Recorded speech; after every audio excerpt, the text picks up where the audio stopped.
communities, and hopefully, since you're on this workshop, to your dedication to building equitable and inclusive communities in Vermont. You know, at BCRD, to kind of provide some context of this workshop and the importance of this topic, you know, our mission really focuses on supporting thriving and vibrant and sustainable communities in Vermont.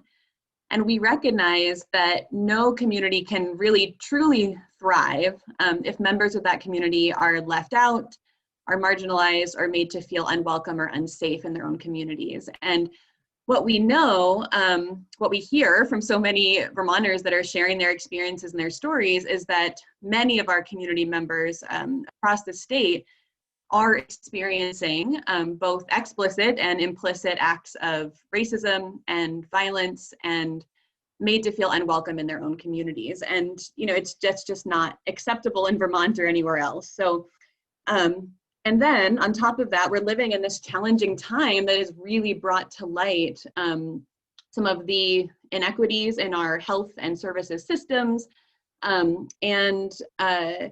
has reminded us that there's so much work to be done in Vermont. So, you know, our role at BCRD is to support communities in doing this work, and to step up around this issue today. You know, we're seeing some communities coming to us reacting to acts of racism or violence in their communities and looking for ways to move forward together.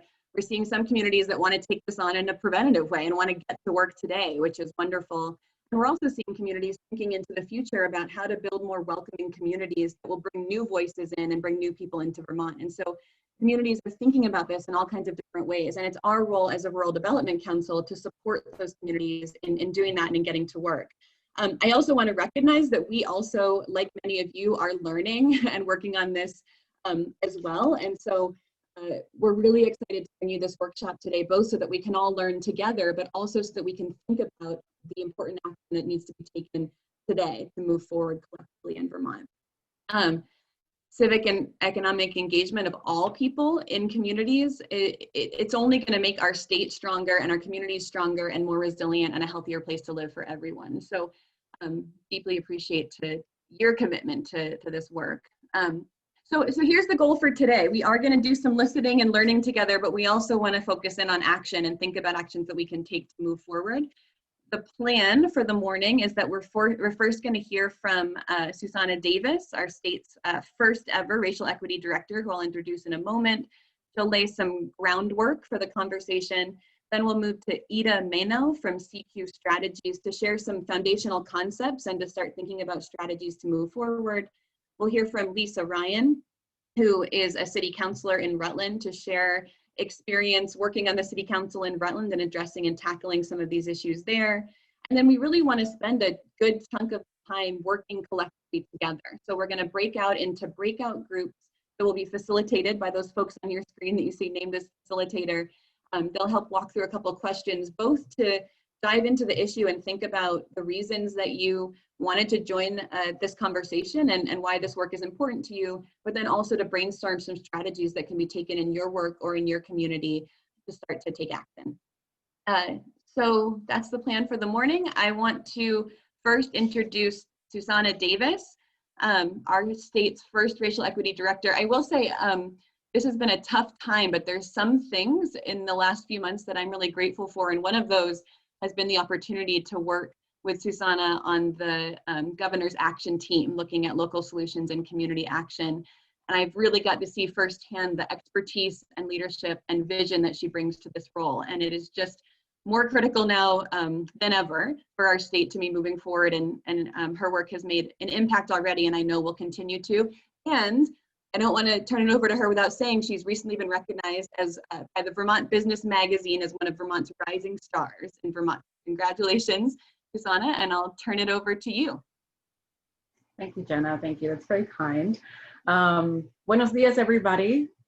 It is a gloomy day, but still it is a bright day, figuratively speaking, because you are here to learn and do about equity. So that is what is that word? Anyway, it's a sunny day in some figurative sense. I am really grateful to be here, and I actually, if it gets too choppy, please someone just let me know and I'll turn my video off. but I'm really grateful to be here because so much of what is happening around the state and what needs to happen around the state in terms of equity has to happen at the local level, the hyper local level. And oftentimes, I think people have the expectation that the state will handle it. The state will do everything that needs to be done around equity. Oh, you have a person, you've hired a person at the state level, it's good, it's all taken care of. Oh, an isolated incident of racism or other discrimination happened in XYZ town in Vermont, and we need the governor to do something about it. And, you know, the truth be told, the state absolutely has a big role to play in advancing equity. But more than that, it is our communities and our municipalities who are really going to move the needle in concrete, measurable ways that people can see directly impacting them. So it's really big that you're all here. I thank you and I congratulate you.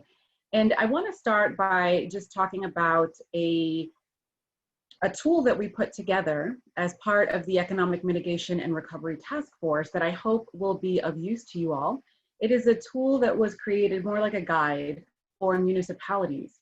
And its purpose really is to help give municipalities and local leaders, people who are looking to make their communities thriving and vibrant and sustainable, as Jenna said, give them some ideas and recommendations on things that they can do, concrete steps they can take in their localities to help advance equity. Some of those concrete steps include re-examining leadership, making sure that as community demographics become newer and fresher and more modern and evolve, that our leadership is evolving in a way that's reflective of that diversity and of that renewed vibrancy in the community. Some of the recommendations have to do with the way that we communicate, the way that we interact with people. For example, are we communicating in a way that's linguistically accessible to people whose first language may not have been English? Are we communicating in a way that lets people know that we're here for them? We treat them as if they're here for us. Do we treat people like tax ID numbers, or do we treat people like members of our community?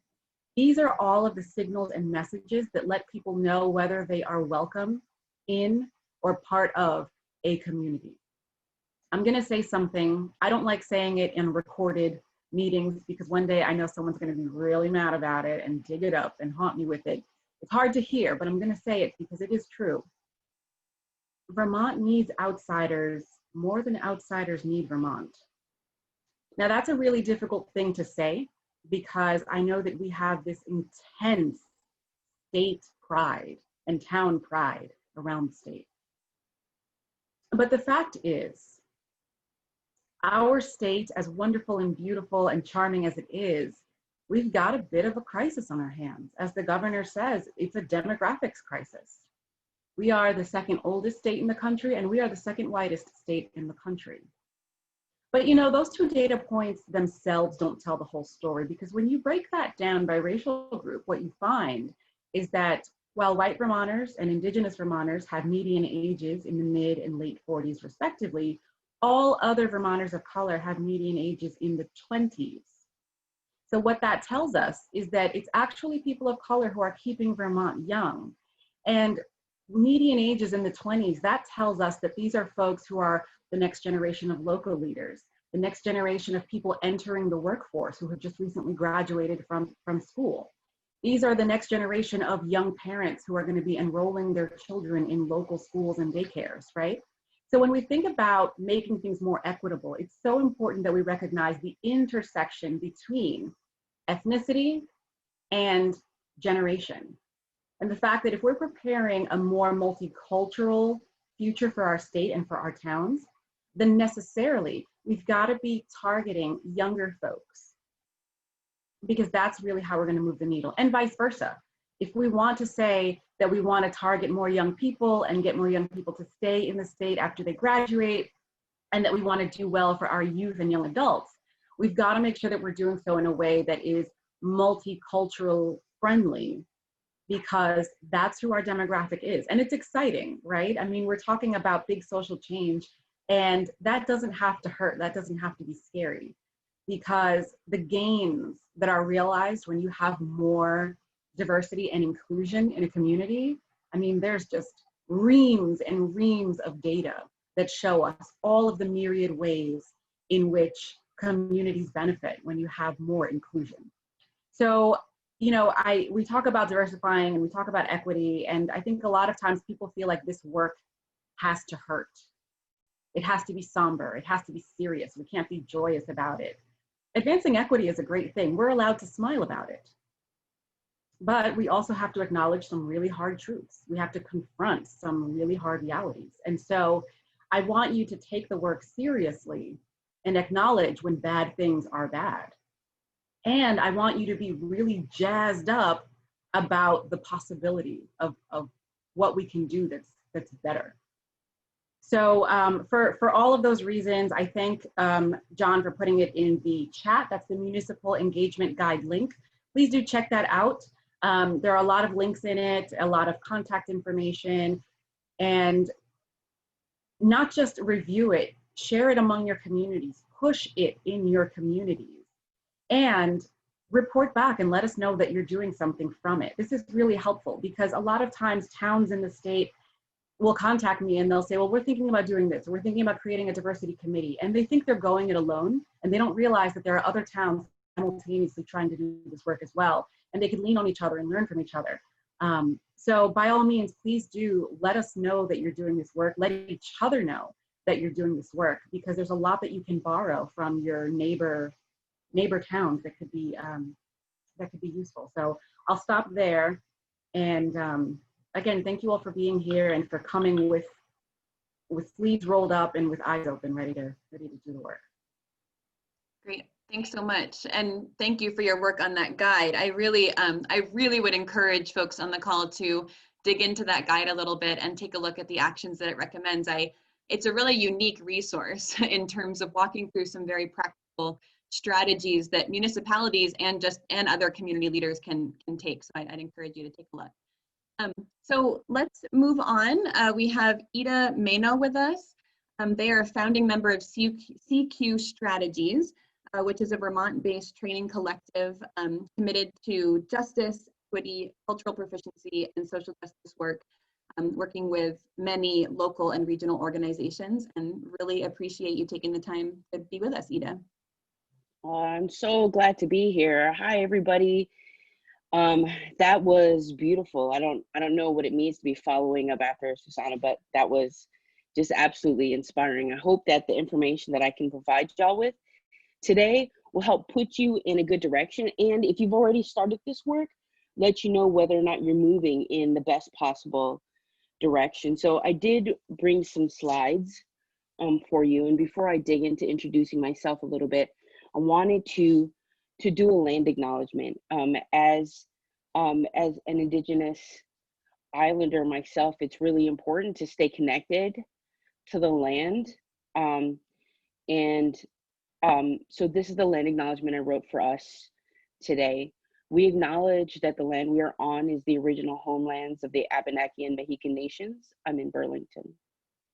We acknowledge the painful history of genocide and forced removal from this territory.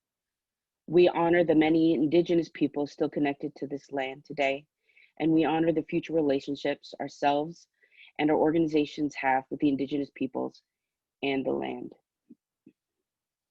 Thank you. It's really important when we think about how we're going to do this work that we learn from our history and really take those really important lessons. So a little bit about me. We can move to the next slide. I am one member of a 5-person team. We are a training collective and have been doing work around the state of Vermont and in New England for about 10 years now. And by day, I work for the city of Burlington, capital C. I'm a housing inspector. I inspect rental properties. So if anybody's ever rented in Vermont and I might look a little bit familiar to you, that's exactly why. But I've been doing this work now for almost 30 years. I know I don't look like I could be doing anything for 30 years, but I really have been. And I've learned a lot in my time in doing this work. And what I'm going to do with you today is kind of give you a snapshot of development. All of these things that you need to know that I could take 4 days to teach you, I'm going to teach you in 15 minutes. Are y'all ready? Okay, put your seatbelts on. Next slide. What is bias? We're not going to spend a lot of time talking about this because if you don't know what bias is, then you need to take some time and dig into it. But for us, really quickly, bias is a preference or inclination about something or someone. It's something that we all have. And because we have bias, racism and other isms can play out in really icky and gross ways. Let's go to the next slide. I made this one fancy for y'all. This is kind of how bias works out. Yeah, it's okay. So if I say peanut butter, we all think something. Jelly, fluff, whatever. But our bias is the automatic connection of one thing to another. So if I say salt, folks think whatever. Salt, pepper, next, king, queen, toothbrush. Y'all can say out loud at home. I'll see your lips moving. Toothbrush. Yes, all right. Paper. All right. So the automatic association with peanut butter to jelly, salt to pepper, king to queen, toothbrush to toothpaste, paper to pen, pencil, some people say scissors, regardless of what that automatic association is, and everybody's association is not the same. Regardless of that association, it is constantly our association. All right, that's how bias works. It's the first thing that pops into our mind because of a lifetime of reinforcement and a lifetime of learning. All right. For thinking about oppression and racism, we like to break bias down into a couple of categories. First is explicit bias. Explicit bias is aware, it's voluntary, it's intentional. When people use the word racial bias against us, oftentimes we think of, really aggressive, inappropriate actions targeting Black, Indigenous, and people of color, right? Really intentional, really overt, and really aggressive. But most of the time when we talk about racial bias or racial bias instances, it's these implicit biases. They are unaware, they're involuntary, and they're unintentional. And this is the big key to remember about implicit racial bias. It's that your implicit biases may be in direct conflict with your expressed beliefs and values. This is why good people can be racist. And this is why good people can be sexist. So the concept of, I'm a good person, I didn't mean anything by that, is not an excuse and can no longer be used as an excuse to get you, to separate you away from the things that you say or your behavior. Go ahead, let's go to the next slide. I'm about to get into some things, but before we do that, I want to provide you with two definitions. The first definition is the definition of racism. It's racial prejudice plus socially sanctioned power. Racial prejudice plus power is what racism is. If this is a new definition for you, this is an opportunity for you to dig into your life and ask yourself why. Because this is a definition that's been used for well over 30 years about what racism is. There are a lot of other more complex definitions for racism, but this is the definition that is that has been a constant in my time in doing this work. And it's a definition that I like to come back to. The second definition I want to provide you is this concept of white supremacy. Often when we use the word white supremacy, we like put sheets and tall hats on people. When I'm talking about white supremacy, I'm talking about how white supremacy has insidiously woven its way into our everyday. It is a belief, conscious or unconscious, that whiteness is superior to other races. When I talk about it, it's mostly that it's unconscious. It is often manifested by thinking whiteness is normal and that other races are diverse. So we might not think that white is normal, but we do think that others, non-white folks or BIPOC folks, are diverse. And that's what creates the diversity, right? That's the difference. Are y'all with me? Let me see some head nods. All right. And somehow diverse or other races are somehow less or other. These are the two keywords I want you to hold on to is diverse as it relates to non-white folks and other as it relates to non-white folks, all right? Those are the two most important things and the most significant ways that when we're doing this work, white supremacy shows up. It's by othering and making BIPOC folks be the holders of that diversity. All right. I'm going to provide you with a few assumptions, really, really important assumptions when you're digging into this work that you get to hold on to. It's really, really important. These are the things that we've learned over the last 30 years of doing this work. We've learned that oppression, racism, and white supremacy are deeply ingrained in our government and our schools and our culture and communities, deeply ingrained. Okay, it's hard for us to see. Remember, the definition of white supremacy talks about an unconsciousness. All right, so racism is deeply ingrained in our government and our schools and our culture. It's there. The second thing I want you to think about is racism continuously transforms and mutates to stay potent. So what racism and oppression looked like in the 60s is not what it looked like in the 70s, is not what it looked like in the 80s, is not what it looked like in the 90s, and is certainly not what it looks like now. There are vestiges that we see, that we recognize, that are really familiar to us and to our bodies. We recognize it, but it mutates constantly to stay potent and to stay relevant and to stay hurting, to stay in power to hurt other people. All right. The third is racism and white supremacy do not require intentionality or active racists to exist in a space and grow.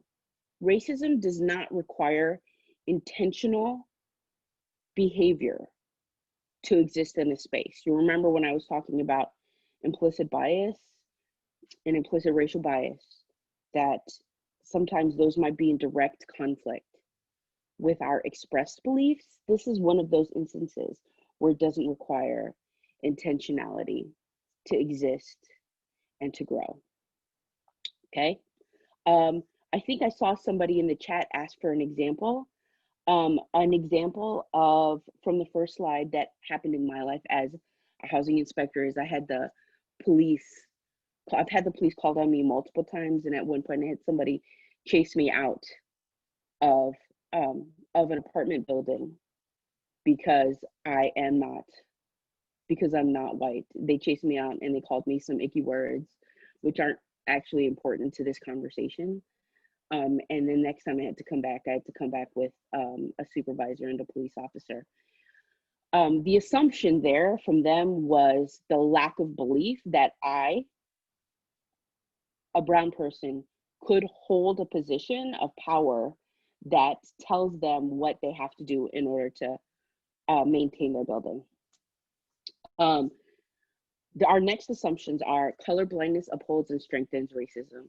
Look, I'm a child of the 80s and 90s. I hold on, I cling to my memories of the United Colors of Benetton and Sally Jesse Raphael and all of these wonderful things that came out of the 90s, where we were told that we're all the same, that color doesn't matter, that and things like that. Like we're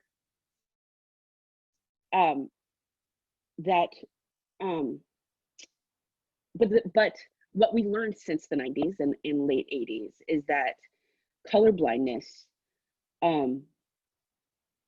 this concept of color blindness upholds and strengthens racism by denying the unique experiences that BIPOC folks live in this world because of the color of their skin.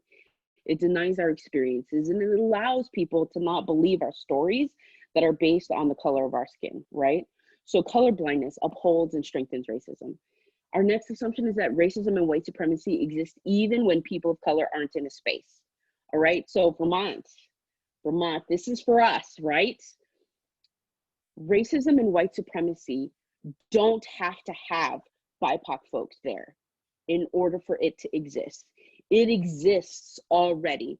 remember it as a part of our schools. It is a part of our culture. It is a part of our communities. It is a part of our government. It's there. We just don't always know that it's there because we're not hurting anybody in order to recognize it.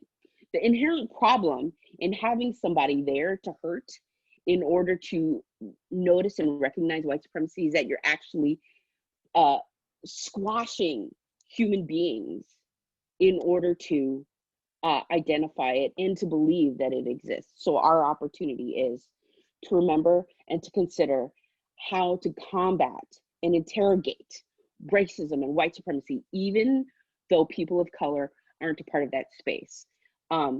Finally, children notice and differentiate things as young as 6 months old. And they start to experience insider-outsider behavior as young as age 3. All right. So if children are noticing and differentiating by 6 months old, they're participating in insider and outsider behavior as young as age 3. And because and racism can come into play if they've come up in a space that places value, intentionally or unintentionally, on the color of the skin. All right. These are assumptions that I need for you to have when you enter this work. If you are not there when you're entering into any work, then you need to do some personal work in order to get here. And I'm going to walk you through a little bit how to do that. And then I'm going to provide, and then I'm going to I'm going to invite you to share resources that you all have in the chat. Share some resources that you all have. Before we move on to the next part, these are some thoughts that I wanted to offer you about oppression. Yeah, go ahead. Let's move on to the next. Thank you. Oppression is a system that supports racial bias. It supports racism. It is that system that is built into our government, into our schools, into our culture. It requires a target or a non-power group, and it requires a dominant group. When we talk about race, the target group or non-power group are BIPOC folks, and the dominant group are white folks. That is how racial bias is supported, or racial oppression is supported. It shows up for the people who are targeted as hurt and invalidation, and hurt is a whole spectrum of hurt: emotional hurt to physical hurt, violence, and murder. All right, that's how it shows up. It also shows up as invalidation, where we don't feel like we are as good as, or we have to work 3 times harder than whatever the dominant group is in order to prove that we are valuable and need to be in a space. All right. The third thing that's important to remember is that while there is a cost for the dominant group for participating in the system of oppression, while there's a cost for white people for participating in racism, there is a cost. You don't get to have the big lives that you want because you're missing all of this amazingness, right? It is the cost to the dominant group is negligible compared to the cost for the subordinated group. All right, it's negligible. It exists, but it's really, it's really negligible compared to that of the subordinated group. There are some strategies towards solutions, and these are the ways that we need to think about it. We need to think about it in threefold. If you're on this call, or people that want to do this work, you have to do, this is me. If you're curious, this is me. I'm playing the guitar, my dad's guitar. You have to do personal work. You have to do your individual work. You have to do your self work. All right. You have to do your cultural work or your community work, your family work. This is my family. I don't know if you can find me. I'm in the back right there. This is when I was 13 years old. I have amazing 13-year-old hair. So you have to do personal work, and then you have to do cultural and community work or family work. Your culture is the root of where you are, okay? For many of us, it's not just our immediate family that surrounds us. It's not just our extended family. It's about our neighborhood, and it's about our in Burlington, we have wards. It's about our ward. That's our community. All right, that's the second level of work that we need to do. The third level of work is the institutional and systemic work. They are the policy and procedures. They are identifying social and political patterns. We have to do all three. You can't just do the institutional work. You can't just do the institutional work. It's not enough, because at some point, if you're not doing the personal work, it's gonna catch up with you. It's gonna catch up with you. And all of the stuff that you haven't been working on is gonna show up when you're doing it. And if you're not doing that neighborhood work, that micro work that Xusana said that we need to do, if you're not doing that micro work, it's gonna show up when we're talking at a state level. It's gonna show up when we're talking at a regional level, all right? All of these things need to be worked on all the time, all right? Personal, cultural, institutional, and systemic. How are we going to do that? I have a framework. I read a lot of municipal recommendations for how to incorporate like diversity and racial inclusion, that kind of stuff. So what I found is a lot of people had a lot of suggestions in order to do it, and these were the most common ones. So have an institutional framework for doing any work. If you're with an organization and you don't already have some framework about how to do any kind of organizational change, develop it. I think that, you know, for many people to show up as like a strategic planning or whatever. Make sure that racial equity is a lens that's laying on top of any sort of institutional framework. And you haven't done that yet, then this is a good opportunity for you to do that. Racial equity is not an add-on. Racial equity is not and cannot be an add-on. All right, when you're thinking about your institutional framework, you need to have breadth and depth, okay? In order to do this work, you need to have lots of people on board, lots of people trained, and you have to have capacity. That's what this means. Breadth and depth means organizational capacity. Lots of people in municipality setting, you can't just have a DEI person. You need to have anyone who's in charge of anything be trained up on racial equity and inclusion. And then you need to have people who are doing the day-to-day work and interacting with the community to also have this work.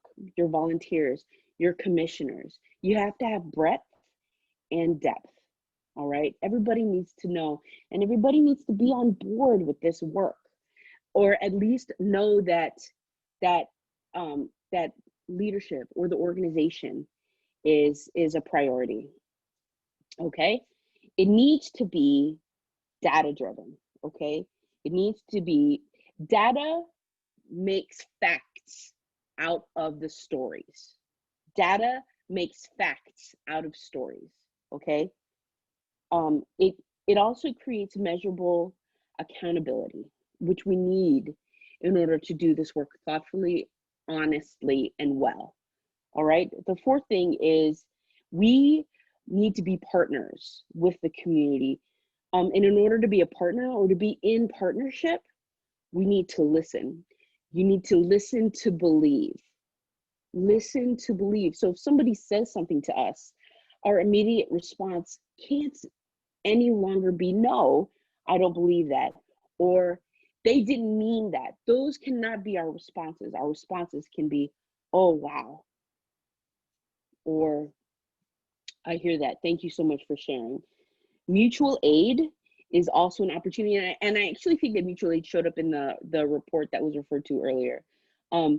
It's being a partner in the work and not being a humble partner in the work, I guess is what I'm looking for. I'm asking us to be humble partners in the work, not leaders, not people taking the credit, equal, equitable partners in the work, all right? Finally, accountability is an important part of any racial equity-based institutional framework. Accountability means if I say I'm going to do something, I'm going to come back and I'm going to tell you how I performed, all right?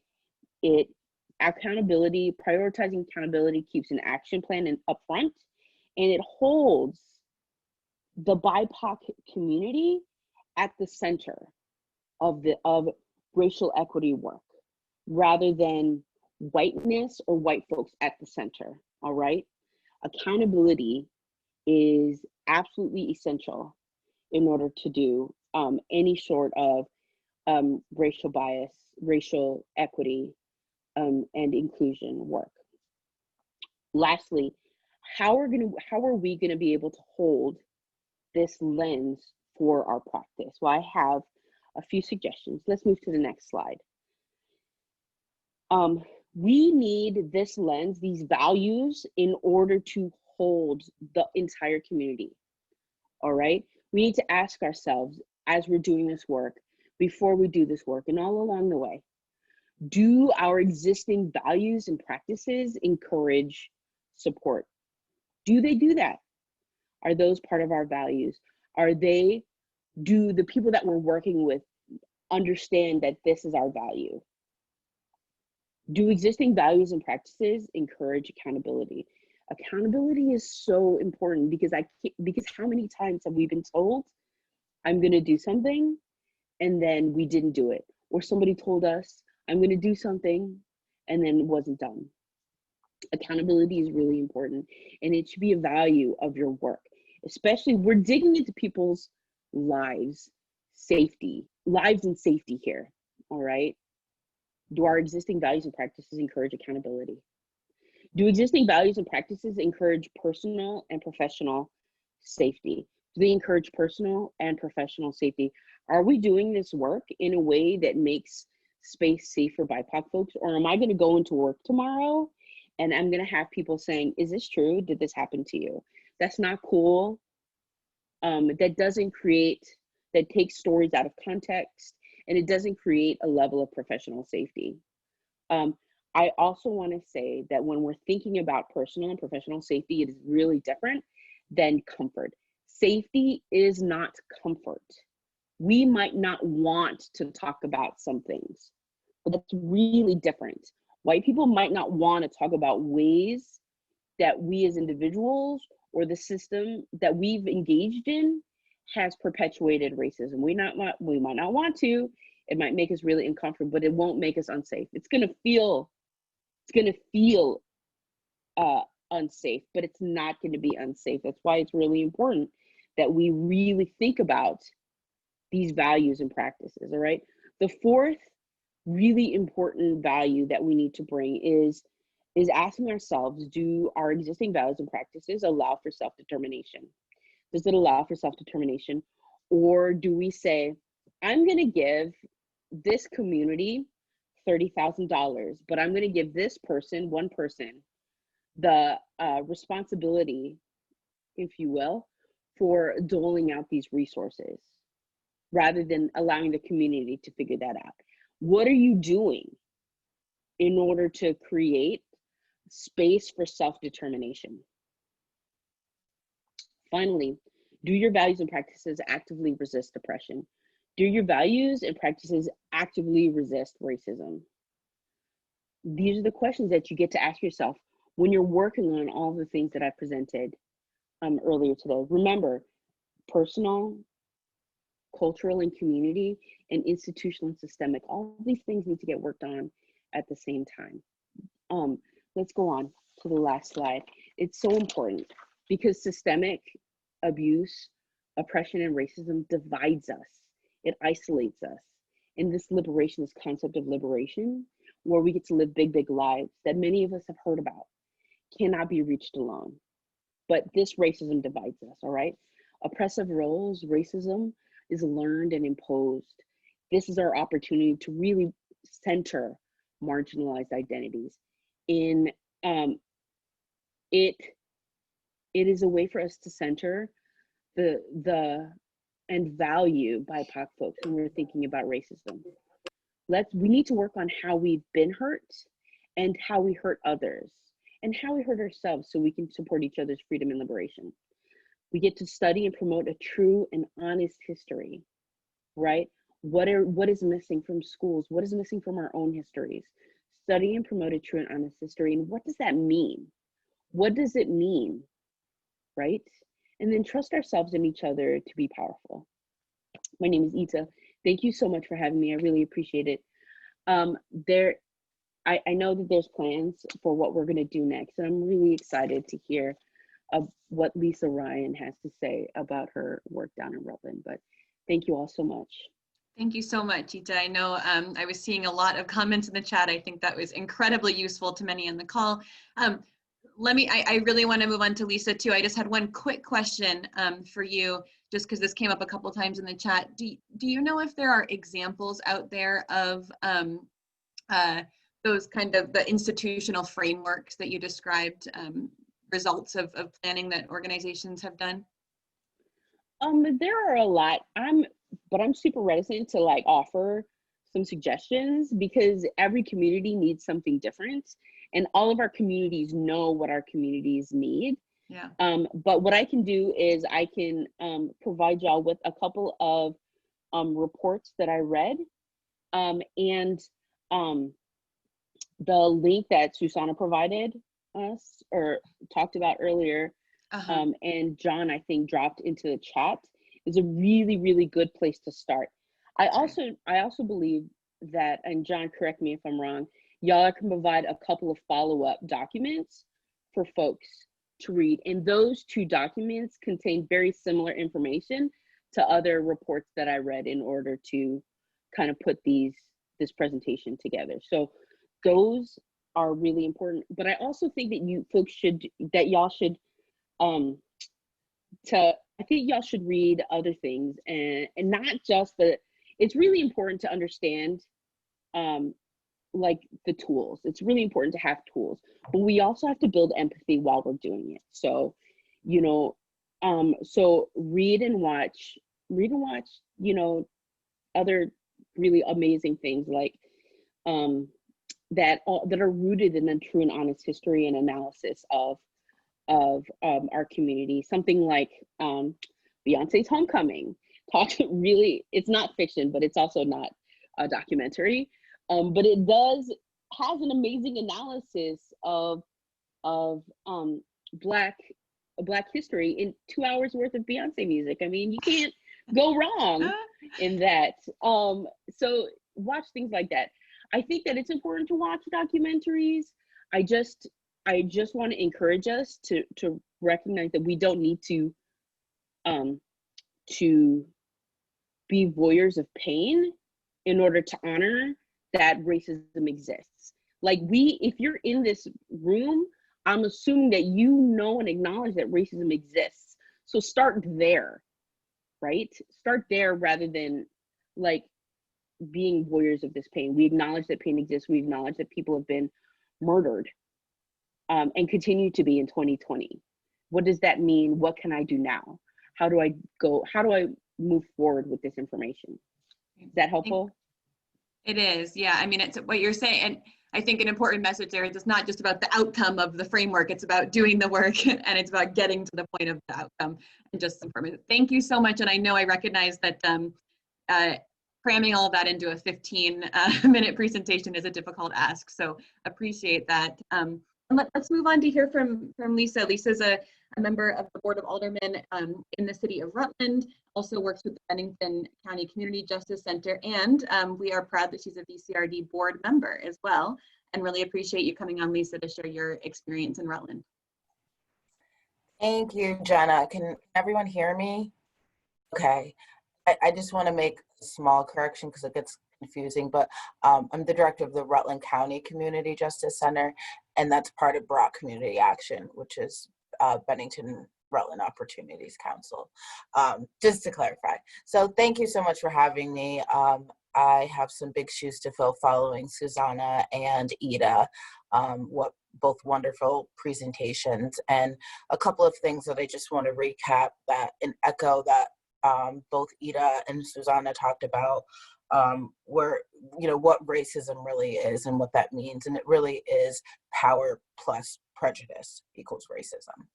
I also want to acknowledge that as a Black woman in a predominantly white state, and I think this can go across the board, is to just acknowledge that, you know, we as in BIPOC folks are not here to make white people comfortable.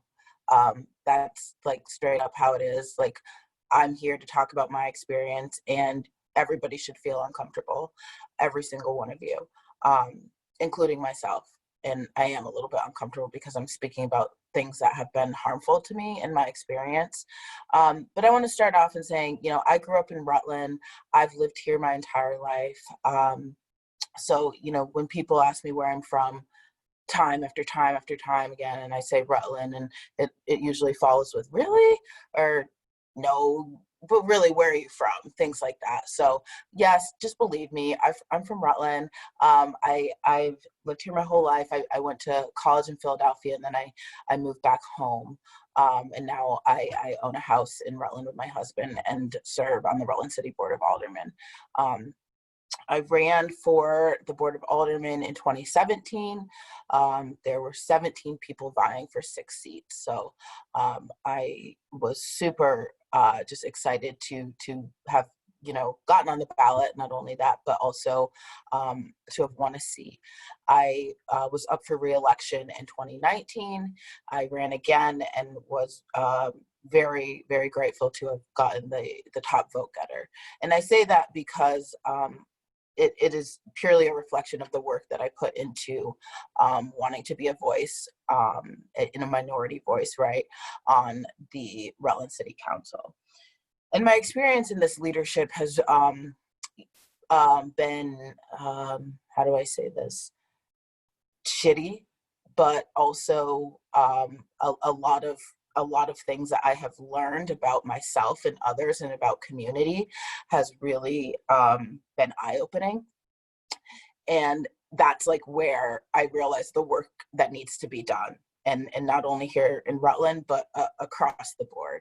And specifically in, you know, I'm not going to talk about certain members of the board or particular instances, but I'm going to, you know, glaze over kind of the overarching topic, which is just like implicit bias training being needed at a local level, and that it needs to happen. People need to recognize that from that can develop meaningful conversations. People need to be held accountable for the things that they say that are harmful to others, and that are detrimental, because we keep dying. We keep dying. This work is hard. BIPOC people are dying at the expense of white people and the things that they say and the things that they do every single minute of every single day. And it's a lot. So, and I mean that in a place where I'm coming from concern and the need for change and for meaningful conversations to happen. So I want to start and say that, you know, it's been rough. It hasn't all been rough. I've learned an incredible amount on the Board of Aldermen. I've learned things I didn't think I could ever learn. I've met some really super allies that will be part of my life forever. But I've also learned that, you know, like Xusana said, it starts at the local level for things to get done. And it's in getting trainings that would benefit an entire community and not isolate folks is so important. And it's not about money. It is not about the money. And if it is, pay for it, because it shouldn't, this work can't be done free. Folks like Ita and myself and Xusana who do these trainings and do these types of workshops on race and diversity and inclusion and equity, it shouldn't be done for free. So when we're asking folks to come and step to the table to do this work for our communities, we should be asking for it for free, and it should be done for free. It's not about the money. It's about wanting to have that opportunity to have that racial lens and understanding at a local level. And your mayors and your city managers should unequivocally support this work. And that's a challenge that we're dealing here in Rutland, is that we don't have the support and the backup from our leaders and our leadership in City Hall to get this type of training. Even if it's free, even if it's, you know, pro bono, there's still resistance, which is extremely harmful, especially in the national climate. We're not having these conversations because we don't have the bigger support from people who are supposed to be leaders. And that's really, really critical to, you know, sustaining a community and an environment. People need to be held accountable. They need to have the opportunity to say how they feel, but in shared experiences.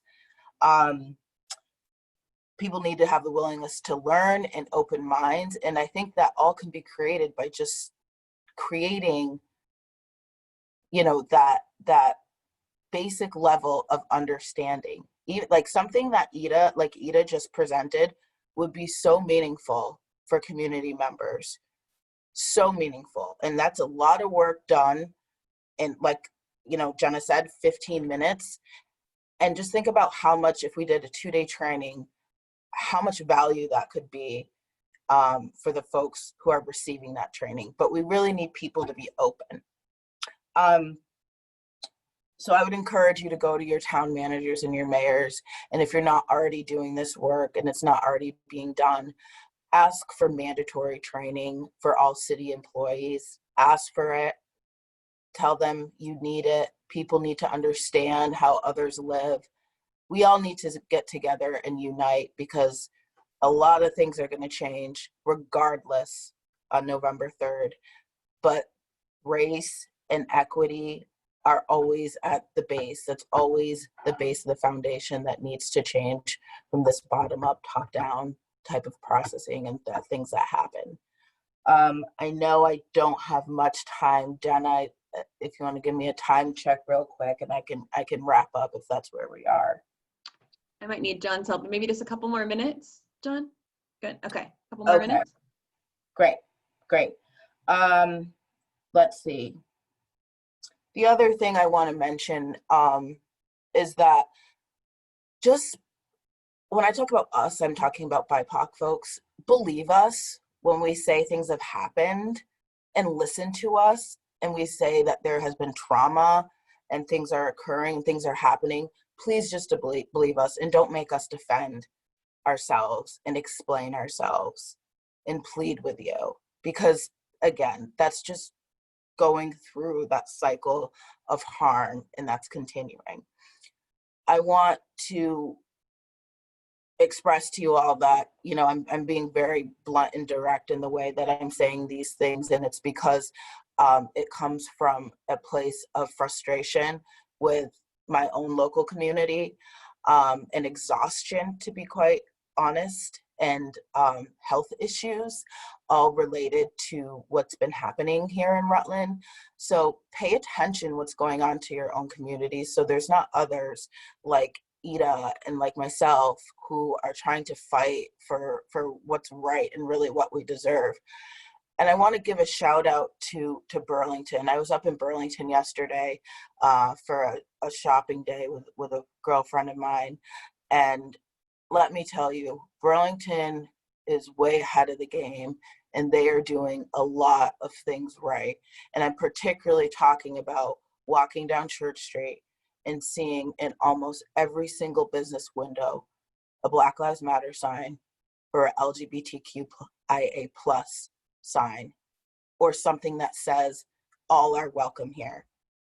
That, seeing that visually as I'm walking down Church Street was not only moving, but is extremely respectful and extremely welcoming. So those of you on this call that are from Burlington, well done to your community. Y'all are doing things really well. Thank you so much for listening to me. I'm happy to be part of this. Paul, John, Jenna, Nick, thank you for having me. Lisa, thank you so much. Deeply appreciate your honesty. I know that this is a personal and raw situation that you've been experiencing there, and just really value you taking the time to share with us, and such an important reminder of the work that we have to do and the importance of leaders making space for that work and investing in that work. So thank you. And now I think we're going to take some time to dive in this together and to think together about what we can do in our own communities. And John, maybe I'll turn it over to you to lead that. Thank you so much, Jenna. And I really just want to again acknowledge Xusana, Ita, and Lisa for participating today. It's yeah, everybody, I mean, jazz hands or whatever, really, it's so meaningful to have your openness to do this with us. So really thank you for that. You know, as we feel like it's important for a conversation like this to allow us to exercise our own voices. And so that's why we feel like, even though it's absurd for us to dedicate 90 minutes to this topic, right? It's absurd to think that we can even sort of even begin, but yet it's really important to begin this conversation. And we feel like it's important to have a moment in a smaller sort of group to just talk about things a little bit. And we've got this great team of volunteers who are willing to facilitate these quick conversations. But I want to just set, we cribbed something, actually. I got it from the Energy Action Network and they got it from the Peace and Justice Center. And I just want to give some quick, I guess, guidelines for these breakout conversations. And actually they will be a little bit familiar because I think you've heard some of it in our presentation. So let me just grab that quickly. I'm going to share screen here. Can folks see that okay? Does that look all right? So just as some guidelines for us as we have these conversations, and I'm going to run through these quickly. Listen to believe.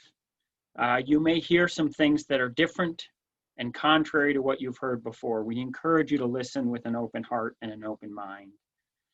Expect discomfort, but stay engaged. We've talked about that already. Like this, it's okay to feel uncomfortable. Dive into that discomfort. Don't disengage when you feel that discomfort. Accept and expect non-closure. We're not going to solve this in 15 minutes in a breakout group. Let's be realistic about that. And we may well leave with more questions than we came with, and that's okay too. Take space and make space. If you're somebody who tends to speak up a lot, try to step back. And if you tend to be quieter, try to lean in and bring your voice forward. Call in, not call out.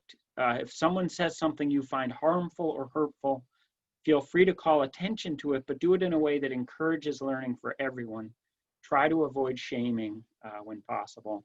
And then finally, confidentiality. You know, these are difficult conversations. There's an intensity. Let's hold the space of our breakout group sacred as we have these conversations, and not attribute or share anything coming out of it. So we're going to have about 20 minutes for these breakouts, and then we're going to come back quickly just to do a share.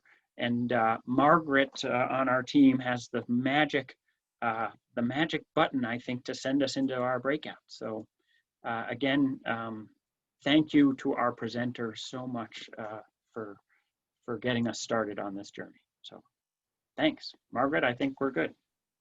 All right, you all have an invitation to join a breakout group. So, hi there, everybody. Hi. It's always like a little exciting. It's like, oh, who's going to be in my group? Who's going to be in my group? You know what? I'm